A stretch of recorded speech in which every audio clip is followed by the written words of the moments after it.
Football's gotten boring. Well, not really, but over the last decade it's become something we've seen more and more often than ever before, often with the explanation that we're seeing the same old teams win the league every season. Man City in England, Juventus in Italy, PSG in France and Bayern Munich in Germany have all seen periods of complete domestic domination in recent years, leading to a rise in fans praising smaller teams in these same divisions performing above their means and arguably holding them to a higher regard than the teams that actually end up winning the league, often being titled as the best run club in the world.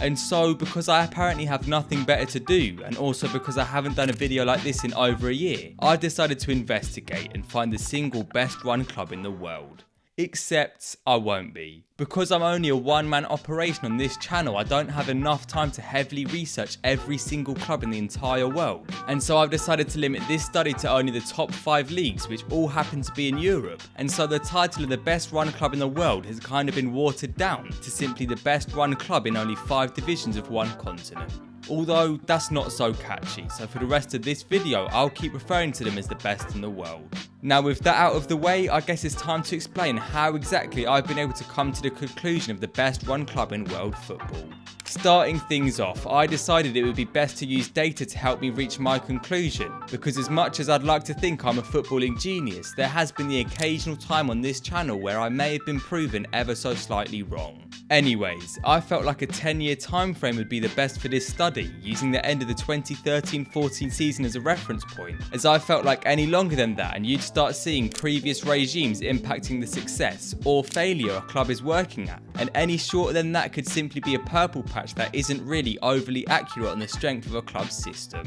As well as this, I wanted to take a look at some of the most important factors I believed that mattered in running a football club, being success on the pitch, financial success off of it, and future-proofing the club as a whole. I separated these 3 factors into 6 metrics to create an incredibly scientific formula that allowed me to compare the state of a club 10 years ago versus the state of that same club now. And once I'd gathered all the data I needed, I used 2 separate methods to rank every team in this study to, in my opinion, create the most accurate formula relative to the world of football. The first of these methods included taking the top 20 and bottom 20 teams in each metric, assigning them a figure between 20 and minus 20, leaving the remaining teams with a score of 0, before combining them all together to reach a final score at the end, and therefore my first ranking of the best and worst run clubs over the last 10 years of world football. Without giving too much away, I did feel like this method gave me a fairly accurate ranking. However, it did also leave me with 6 teams that have apparently had a completely irrelevant decade, as they never once found themselves in either the top or bottom 20 amongst all metrics.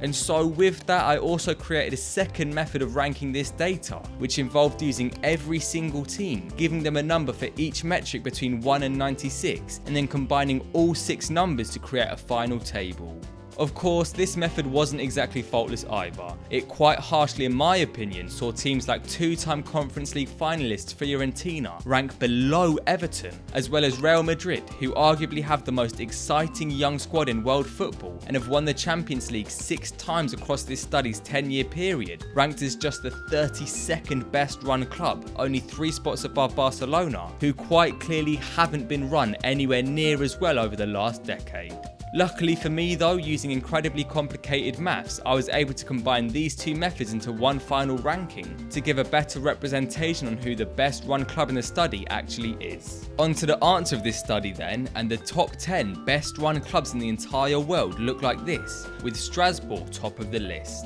Don't worry, I'll also get onto the worst club too in a minute, but just taking a look at how Strasbourg managed to top this list, with Todd Boehly as their current owner by the way, we can see that they perhaps haven't gotten the credit they deserve amongst football fans. It was just over a decade ago where the club found themselves in the 5th tier, and so having made their way all the way back up the divisions, they were able to top 2 of the 6 categories, whilst also finishing 2nd in the 3rd one. Looking into each category a little bit deeper, we can see that Monza were able to climb the furthest up the footballing ladder, finding themselves an entire 52 places above where they were just a decade ago, with Strasbourg, Wolves, Brentford and RB Leipzig some other notable climbers. In the second category, which was on-field success, Real Madrid were unsurprisingly top, pipping PSG, Bayern Munich and Man City to the crown. Lille were the club who's made the most money in the transfer market with a profit of over 350 million euros, compared to the lowest ranked team in this category, Man United, who have lost a staggering 1.2 billion in the last decade, just worse than Chelsea, who are currently on 1.05 billion, a number which could be very likely to rise in the coming years. Overall champions Strasbourg have the youngest squad in the study by quite some way too, almost an entire 2 years younger than second place PSG's, and nearly 8 years younger than Inter Milan's squad age of 29.2, highlighting the difference in cultures between French and Italian football.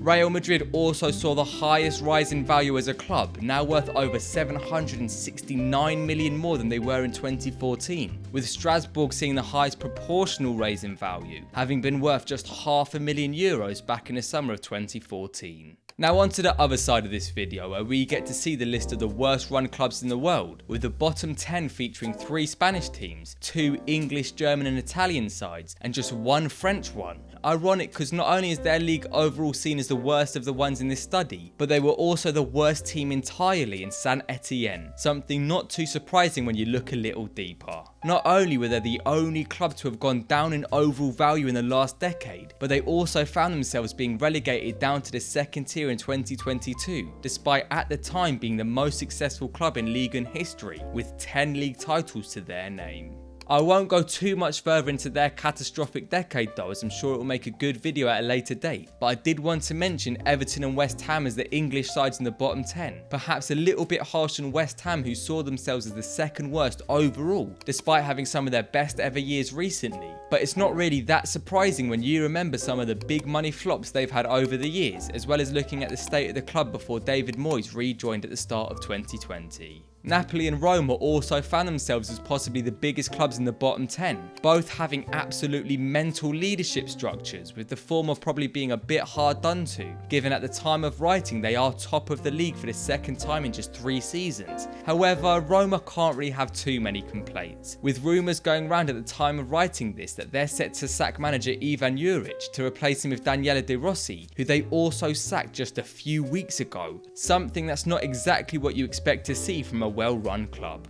Breaking down each nation one by one, West Ham were of course the worst in England, with Brentford being the best. Real Madrid topped Spain with Espanyol last. Leipzig were controversially Germany's best team, with Wolfsburg their worst. Monza and Napoli were Italy's best and worst, and of course France, who managed to have both the best and worst run teams of the entire study in Strasbourg and Saint Etienne. Overall then, there's clearly some things wrong with this data, Todd Boehly seeming like a good owner being one of them, but I do feel as if it did give a good general overview of which clubs are being run well and which ones aren't. And so if you'd like to see where your club ranked, leave a comment down below and I'll reply to it as quickly as possible. If you also enjoyed, please like and subscribe, and if there's anything you should have learnt from this video, it's that Todd Boehly is quite clearly an absolute genius.